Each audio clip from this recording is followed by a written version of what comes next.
Every NFL season is like a roller coaster in so many ways, but this season has been absolutely insane. Perfect.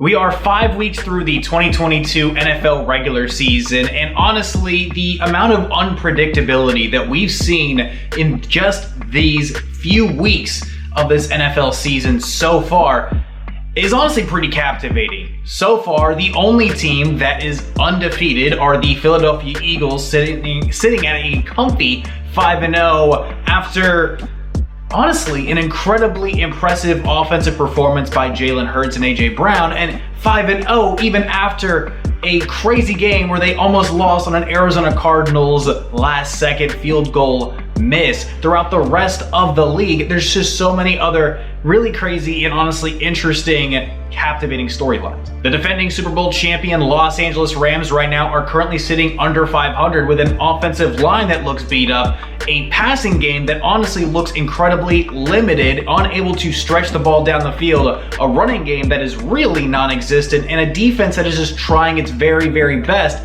to keep this team in a position to even win games at all. The Dallas Cowboys are 4-1 so far on the season, and maybe not with an unsurprising amount of incredible defensive pass rush by the likely Defensive Player of the Year frontrunner Micah Parsons, but they're 4-1 with backup quarterback Cooper Rush, who right now is game managing very efficiently, and even in crazy Cowboys Nation has even sparked some debate as to whether or not they need to go back to Dak or stick with Cooper for the remainder of the season in this crazy upside down reality that we're living in when it comes to NFL starting quarterbacks. The New York Giants are also 4-1 as new head coach Brian Daboll absolutely must be in the first place position for the NFL Coach of the Year. The rookie head coach has elevated the New York Giants into, well, serious spotlight-worthy contention level team right now. Saquon Barkley has seen a renaissance in his performance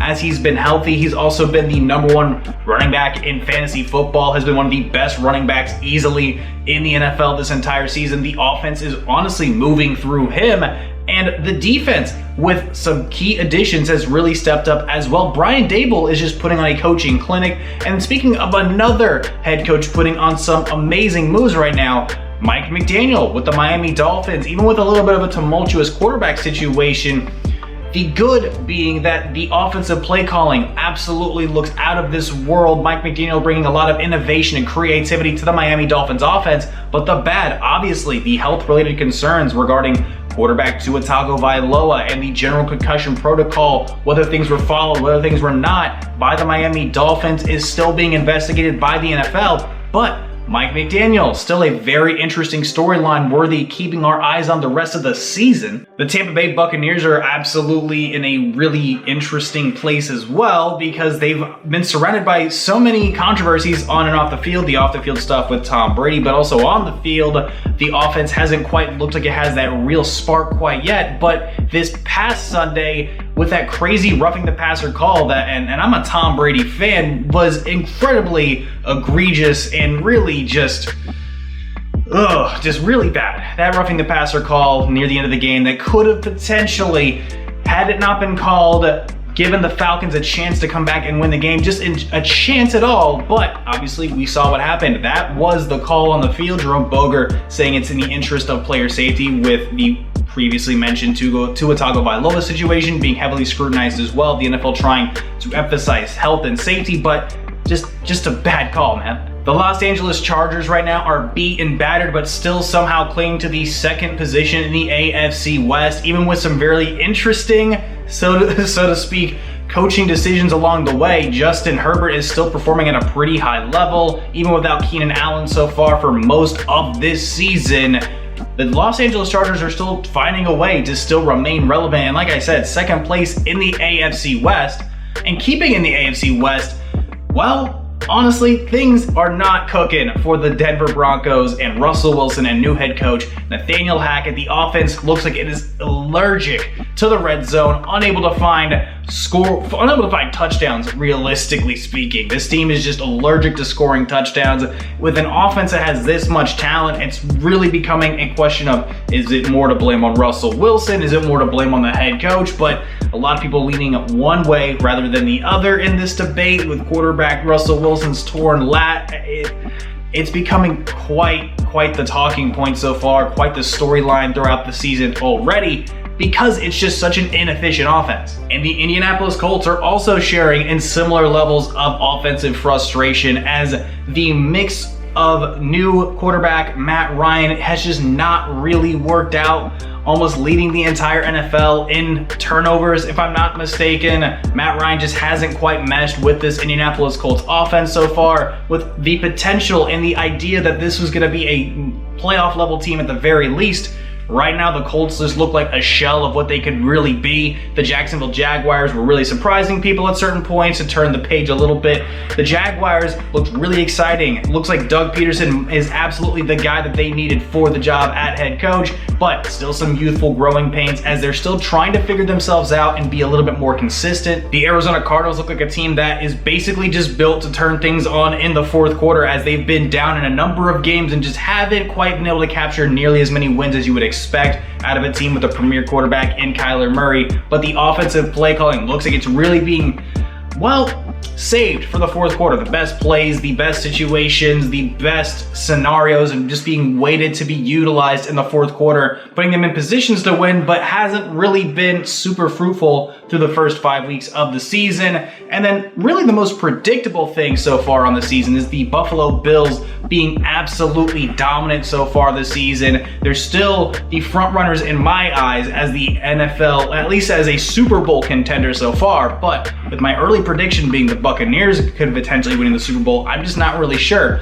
However, to pump the brakes just a little bit, we are only through 5 weeks of NFL football. We haven't seen really the rest of this season. We have no idea. I mean, at this point last year, the storylines were equally as crazy and equally all over the place. So we're through 5 weeks, creeping into week 6, but who knows how the rest of this story of this season is going to write itself. Moving on to our fantasy football picks of week 6, I'm going to tell you to pick up Hayden Hurst, the tight end for the Cincinnati Bengals. So far, the Cincinnati Bengals offense has really been focused, obviously, on the wide receivers, but cleaning things up very nicely has been Hayden Hurst. It looks like as Joe Burrow progresses through his reads, the guy that finds himself open a lot more than not, at least as far as the defensive attention anyway. I mean, you're putting your eyes on a number of very good offensive wide receivers. The guy that just seems to be left out of the fold a few of those times is Hayden Hurst, and Joe Burrow is finding him. So if you're looking for a tight end down the stretch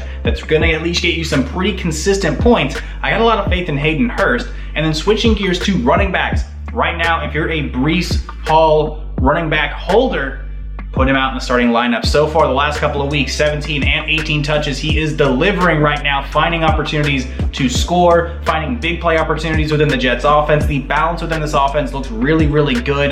They're scoring points.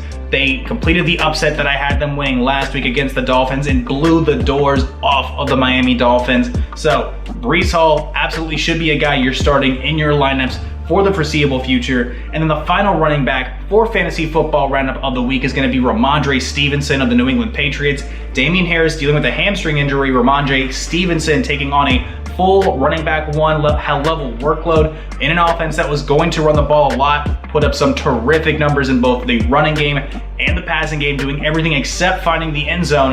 Ramondre Stevenson, the rest of the season, could very well just solidify himself as the true number one running back for the New England Patriots. We knew the potential was there going into this season, and it looks like right now is the time to cash in. And with fantasy football out of the way, it's time to move on to the final segment of the video. It's going to be time for picks week 6, starting things off Thursday night football. The Washington Commanders at 1-4 going into Chicago to take on the Bears. Give me the Chicago Bears in that one. Sunday, fun day. San Francisco taking on Atlanta. Give me the 49ers defense. New England Patriots, Cleveland Browns. This one's going to be tricky, but I'm going to take the Cleveland Browns in this one. I think Stefanski and the Browns just have a little bit more talent, but I think this is probably going to be a very close game. New York Jets, Green Bay Packers. I'm taking the Jets in another massive upset, back-to-back upsets of the week. Jacksonville Jaguars taking on the Indianapolis Colts. Give me the Jacksonville Jaguars. Colts just have no answers right now. Minnesota Vikings and the Miami Dolphins. Miami, if they get Tua back, could be very, very interesting. I'm going to take the Miami Dolphins in this one, even though the strong 4-1 Minnesota Vikings are coming to town. Cincinnati Bengals taking on the New Orleans Saints. I think Cincinnati's just going to have a lot more offensive firepower as well as defensive efficiency in this matchup, but look for Michael Thomas and Alvin Kamara to be heavily involved for the New Orleans Saints. Baltimore Ravens taking on the New York Giants, 3-2, taking on 4-1. Give me the Baltimore Ravens. Right now, Lamar Jackson's playing some amazing football. Tampa Bay Buccaneers, Pittsburgh Steelers. Give me the Buccaneers in that one. Carolina Panthers taking on the Los Angeles Rams. Give me the LA Rams. They really need that redemption at home right now. Arizona Cardinals taking on the Seattle Seahawks. Give me the Seattle Seahawks. I think Pete Carroll's going to outcoach Cliff Kingsbury. Buffalo Bills taking on the Kansas City Chiefs. 4-1, 4-1. Playoff rematch. Probably going to be the game of the week if we're being completely honest with ourselves. Buffalo Bills on the road. Sunday Night Football. 4-1 Dallas Cowboys taking on the undefeated Philadelphia Eagles. Eagles stay undefeated in my eyes. Give me the Eagles on Sunday Night Football. And then Monday Night Football to round out the week. Denver Broncos, Los Angeles Chargers. Give me the Los Angeles Chargers as they have a little bit more going on the offensive side of things. Your bye weeks are going to be the Detroit Lions, Tennessee Titans, Las Vegas Raiders, and the Houston Texans. And that's all I got for you this week. Thank you so much for watching the video. Of course, feel free to stick around and watch some more content. Like, comment, share, subscribe, and of course, get the bell on so every single time I'm dropping a video. My name is Tristan Blake Rines. I'll catch you in the next one. Adios.